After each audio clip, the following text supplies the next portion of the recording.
Hello everyone, welcome to a new update video. Today I just wanted to give a quick update on what games I'm looking forward to in August. There's not that many, so we should be able to get through it quick.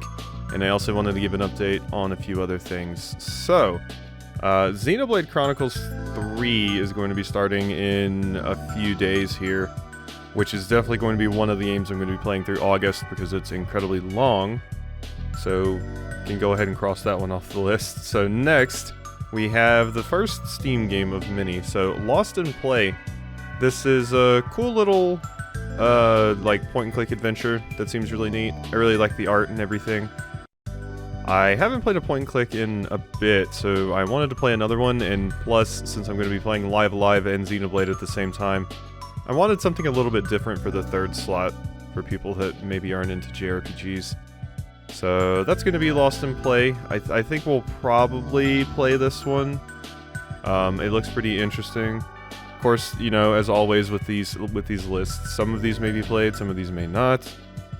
But I'm going to try to play as many as I can. So next we have Gloomwood. So, trapped in a dark Victorian city consumed by an ancient curse, you must plan your survival and daring escape using nothing but stealth, an arsenal of eccentric weapons, and your wit. In this haunting adventure inspired by the immersive sims and survival horror greats of the late 90s and 2000s. So, I played the demo for this a while back, basically the same time everyone else was playing the demo for Gloomwood. And it's pretty cool. I really like Gloomwood. It's an immersive sim, and it does everything it needs to do as an immersive sim, and I had a fun time with it. It's a little bit spooky, which is cool. Another spooky game to play on the channel and everything, so that's always neat. And next we have a game I didn't know about until recently, actually. Blossom Tales 2, The Minotaur Prince. I've never played the first Blossom's Tale. Tales, jeez. But this one looks really cool, and the first one looks really cool too, honestly. It appears to be a Zelda-like and everything, which is always fun. Reminds me of the other Zelda-like I played that was kind of Ocean's Heart, I think it was called. I think it was called Ocean's Heart. Ocean's Heart, Turnip Boy Commits Tax Evasion, stuff like that.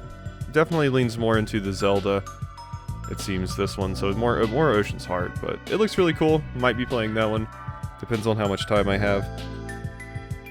And then next, this one's a hard maybe. I don't know why I'm trying to type into the search bar. Soul Hackers. So this is basically being poised as like the new Persona / another game in the SMT series, as far as I can understand. If you've seen Shin Megami Tensei or Persona, it has a lot of the same creatures as those things do. And you know, you're playing as like high school kids, as far as I understand. You go around and you do things.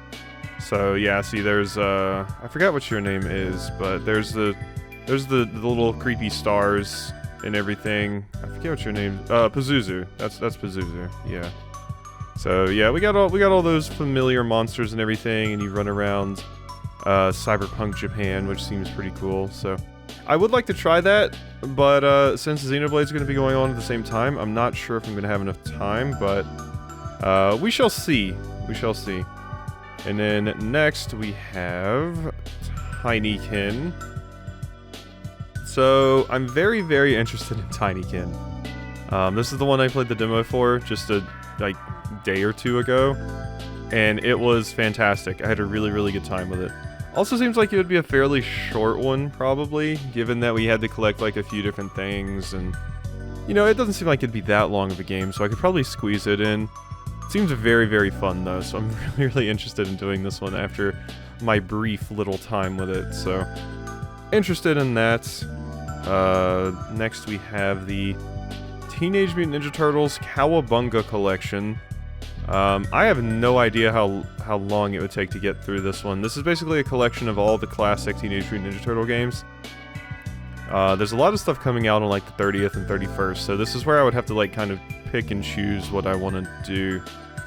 So this has like, I'm pretty sure it has like Tournament Fighters, yeah, Turtles in Time, Teenage Ninja Turtles 2, the arcade game. Turtles in Time is probably the one I have the most experience with. There's Tournament Fighters. Tournament Fighters is always fun. I wish I was better at fighting games though. Yeah, it's just a collection of all the classic Teenage Mutant Ninja Turtle games. Would be kind of cool to kind of run through. especially since I played Shredder's Revenge recently. Although I would get my ass kicked even harder in this than in Shredder's Revenge, because this is a classic beat 'em up. So, all right, and then after that we have 2 more. So this is a classic. This is like a remake of an old classic game that I played on the PlayStation 2 back when I was really young. La Pucelle Ragnarok. So this is made by Nipponichi. The art you can probably recognize looks very similar to Disgaea, if you've ever played Disgaea.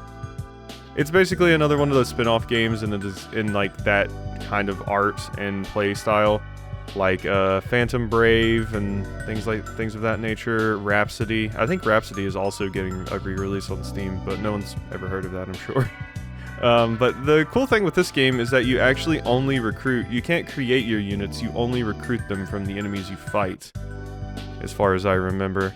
It's been a very, very long time. I played this when I was like, I don't know, 10 or something like that. I was very, very young. So, it's really cool though. It would be neat to kind of get it again and play through it this, for real this time. So, I don't know, maybe. Goes hard into the maybe category. And then for the final one, we have... I put this one on another one of my updates, Mondly? I don't know. It's early. This is a hard pronunciation for me right now. It's about building relationships and exploring the world. An ordinary guy from an ordinary town, an ordinary day, uncovers the secrets of an extraordinary underground kingdom located under his home. Your adventure begins. So, yeah, it seems pretty neat. Cool little premise. Reminds me of, like, you know, Undertale and Deltarune finding this crazy, not underground, but alternate world, I guess.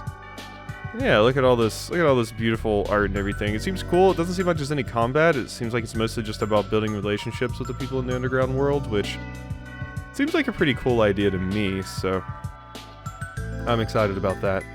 And yeah, that's all of the games I'm looking forward to in August, except there are a few more for very special reasons. So, I've been streaming recently. I usually stream every like Tuesday, Thursday, and then usually at least one day on the weekend, sometimes 2. I've been streaming exclusively roguelikes. I've made my way through the Dicey Dungeons reunion updates, and now I'm playing Slay the Spire Downfall, the mod for Slay the Spire, where you can play as the bosses and stuff. That's pretty cool. That's been pretty fun.